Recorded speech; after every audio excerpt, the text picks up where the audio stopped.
So yun o, hindi ko alam kung meron bang nangangailangan na itong tutorial tips guide kung paano makaputang Boracay content. So ito kasi yan, bali ako from Davao City, or first thing first tayo no, syempre, step by step, paano makaputang Boracay Island. So I'm from Davao City, sumakay ako ng eroplano. Yung eroplano sinakyan ko is naglapag no, sa may Katiklan, Barangay Katiklan Airport, Malay, Municipality of Malay, Aklan Province, Western Visayas Region. So pagkarating ko sa airport, sumakay kami ng tricycle, 75 pesos per head.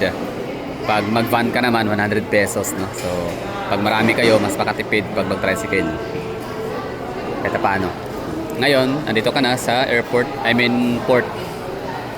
Sakayan dito papuntang Boracay Island. So pagkapasok mo dito, diretso ka na lang sa pinaka-entrance. Tapos meron ditong registration and verification counter. So ang gagawin dito, bakit meron pang registration and verification counter?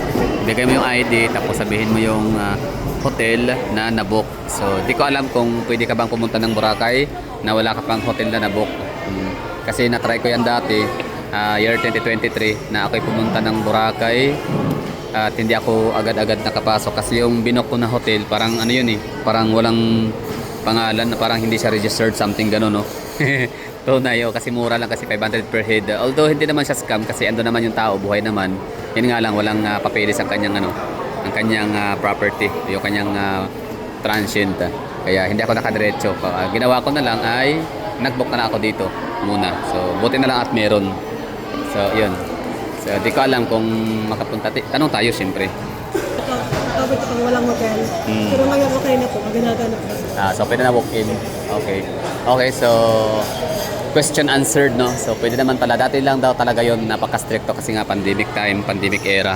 So ngayon pwede nang pumunta ng Boracay Island na walang hotel. So sabihin lang dito sa registration area na walk-in. Iyon. Nice one, registration. So ngayon, yun yung step 1 pagkatapos sa port. So parehistro ka, dapat may valid ID. Yun ang mahalaga. So yun ang sure tayo dyan na hirap ka makapasok sa kasi security kasi ang purpose niyan. So pangalawa, step 2 tayo dito na may nakalagay na terminal fee.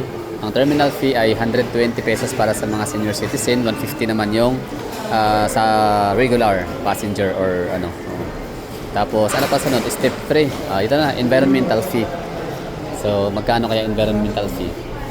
Ganon din ang environmental fee para sa step 3. 150 ang sa regular. And, tapos sa 150 regular, tapos 120 for senior citizens. 5 years old below, walang bayad.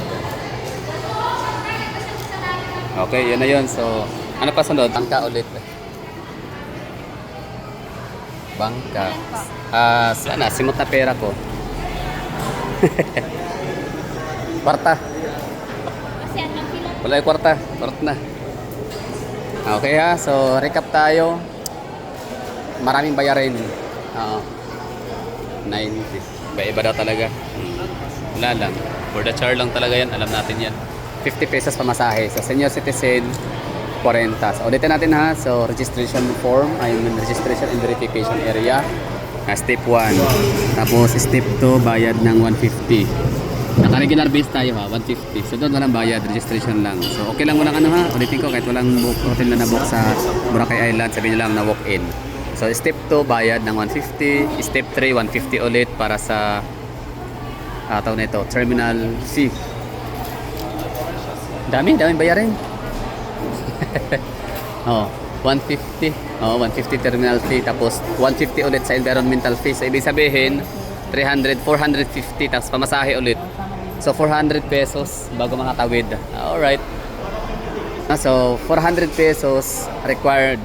Like okay lang naman. Kaya natin na masyal para mag-enjoy, tsaka budgeted naman yan.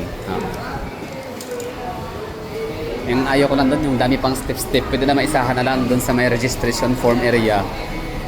Dapat isang bigayan na lang, di ba? No? Anyway, comparing ko to nung una, tapos ngayon ganun pa rin. Hindi pa rin nasanay. Anyway, it's my third time. Okay. Tourist guest.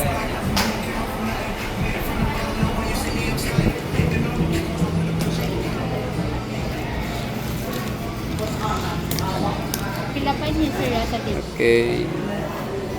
So, pagkatapos ibigay yung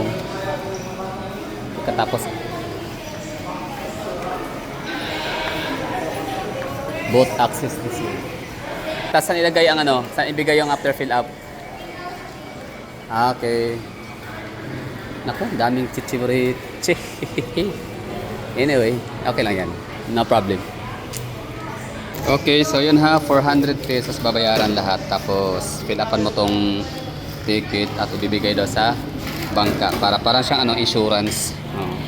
Parang sa Davao, Samal or kung saan kami pupunta ng mga isla, sasakay ng bangka, talagang kailangan yan para kung malunod at matigi, at least mayroong hindi pa pala doon natatapos ang lahat, no? After pala mag-fill up, kuha ka ng seat number. Okay, so yun na.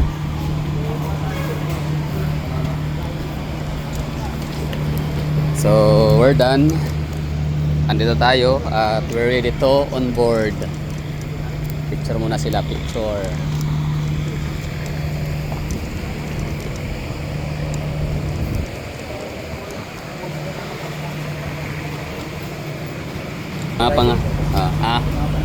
May mga pangalan pala, no? Hindi pala kagaya sa Samal na basta na lang ano.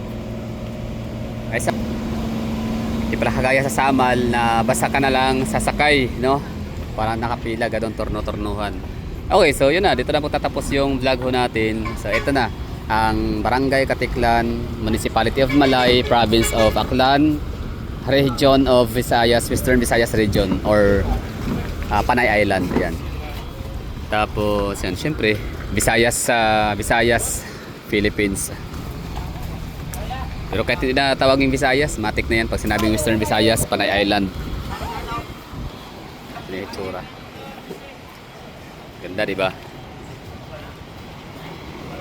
So yung sasakyan natin na bangka ay Kila Rio. So di ko alam ha kung kailangan to ng mga tao or may mga nangangailangan pa ba ng ganitong information. So I don't know if it helps or hindi. Para sa akin na lang tong video na to, no. Para just in case na babalik ulit ako dito o di kaya merong magtatanong sa akin na kamag-anakan, kakilala, colleagues, friends, relatives, at least meron akong may pakitang video sa kanila. Kasi baka makalimutan ko syempre. So yun yung isla ng Boracay. Tama ba? Ay, hindi ako sure. Pwede, tama. Parang ito nga, isla ng Boracay. So that would be all. Thank you for watching and I have to say bye bye and ingat and enjoy the stay sa Katiklan. I mean Boracay Island.